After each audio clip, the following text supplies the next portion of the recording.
வணக்கம். இன்றைய பார்வை நிகழ்ச்சியுடன் இணைந்திருக்கின்றீர்கள். பிரித்தானியா தனது வர்த்தக நோக்கங்களுக்காக இலங்கையில் பெருந்தோட்டங்களை அமைக்க தென்னிந்தியாவில் இருந்து அழைத்து வந்த ஒப்பந்த தொழிலாளர்களின் வம்சாவளிதான் இன்றைய மலையக தமிழர்கள்.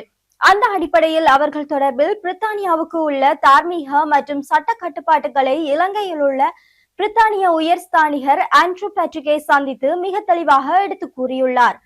தமிழ் முற்போக்கு கூட்டணி தலைவர் மனோ கணேசன் எம்பி மலையக தமிழருக்கு நியாயம் பெற்று தருவதில், அவர்களுக்கு குடியுரிமை முழு குடியுரிமையாக வழங்கப்படுவதில், அவர்கள் இரண்டாம் தரப்பு பிரஜைகளாக நடத்தப்படுவது நிறுத்தப்படுவதில், அவர்களுக்கு 2 நூற்றாண்டுகளாக மறக்கப்பட்டு வரும் காணி உரிமையை உறுதிப்படுத்துவதில் சர்வதேச சமூகம் மற்றும் இலங்கையின் அபிவிருத்தி பங்காளிகள் ஆகிய அணிகளுக்கு பிரித்தானிய உயர்ஸ்தானிகருக்கு எடுத்துரைத்திருக்கின்றார் மனோ கணேசன்.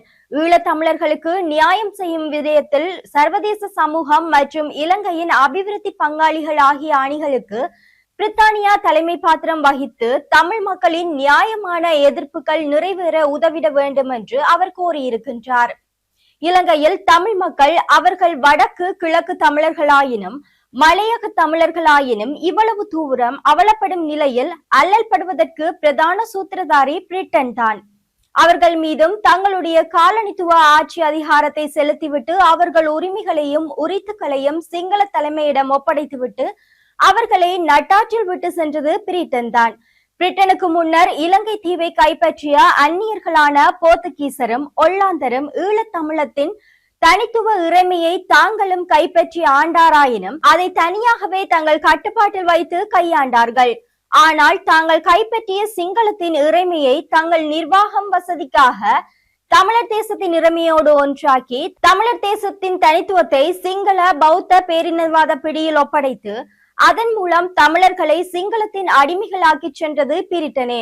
இந்த வகையில் பார்த்தால் இலங்கையின் இன்று தமிழர்களுக்கு இழைக்கப்படும் அனைத்து கொடூரங்களுக்கும் அடக்குமுறைகளுக்கும் மேலாண்மை நெருக்குவாரங்களுக்கும் பிரதான சூத்திரதாரி பிரிட்டன் தான். தான் இழைத்த இந்த காலனித்துவ கால குற்றங்களுக்கு பரிகாரம் செய்ய பிரிட்டன் உரிய முறையில் நடவடிக்கை எடுக்கவில்லை என்பதுதான் இப்போதைய வேதனைக்குரிய நிலைமையாகும். இந்த நிலையில் ஜனாதிபதி அடிக்கடி வடக்குக்கு போய் வருகின்றார். அங்கே பொங்கல் கொண்டாடுகின்றார். இளைஞர்களுடன் செல்ஃபி எடுக்கின்றார். காலையில் நடைபயிற்சி செய்கின்றார். மக்களுடன் உரையாடுகின்றார். ஆனால் அங்கேதான் செய்து வருவதாக வாக்களித்த அனைத்தையும் காலவரையின்றி என்று அவர் ஒத்தி வைத்திருக்கின்றார். உறுதியளித்த மாகாண சபை தேர்தல் இல்லை என்று மனோ கணேசன் எம்பி விடுத்துள்ள அறிக்கையில் குறிப்பிடப்பட்டுள்ளது. மாகாண சபை நிர்வாக ஆளுநர் மூலம் நடத்தப்படுகின்றது. பயங்கரவாத தடை சட்டத்தை நீக்குவோம் என்றார்கள். இன்று நீக்கம் இல்லையாம். இன்னும் ஒரு புதிய சட்டம் கொண்டு வர முயல்கின்றார்கள் என்று மனோ கணேசன் எம்பி தெரிவித்துள்ளார். காணி விடுவிப்பு நின்று போய்விட்டது. அரசியல் கைதிகளை விடுவிப்போம் என்றார்கள். இன்று எஞ்சியுள்ள 12 நீண்டகால அரசியல் கைதிகளை விடுவிக்க மறுக்கின்றார்கள். புதிய அரசமைப்பு பேச்சுக்களை இதோ அதோ ஆரம்பிப்போம் என்றார்கள். அனைத்து அலங்கார வார்த்தைகளுடன் தொங்கி நிற்கின்றன. ஆகவே சர்வதேச சமூகம் மற்றும் இலங்கையின் அபிவிருத்தி பங்காளி ஆகிய அணிகளுக்கு பிரித்தானியா தலைமை பத்திரம் வகித்து தமிழ் மக்களின் நியாயமான எதிர்ப்புகள் நிறைவேற உதவிட வேண்டும் என நான் கோருகின்றேன் என்று மனோ கணேசன் எம்பி குறிப்பிட்டுள்ளார். இதேவேளை இன்று இலங்கை எதிர்நோக்கியுள்ள வரலாறு காணாத பொருளாதார நெருக்கடிக்கு பல்வேறு விளக்கங்கள் கூறப்படுகின்றன. இது தற்செயலாக வெடித்த ஒன்றோ தற்காலிகமான ஒன்றோ அல்ல. அதன் வரலாற்று வேர்கள் ஆழமானவை, நீண்டவை. இந்நிலைமைக்கு நிதி நிர்வாக தவறுகள் மாத்திரம் காரணம் காட்ட முடியாது.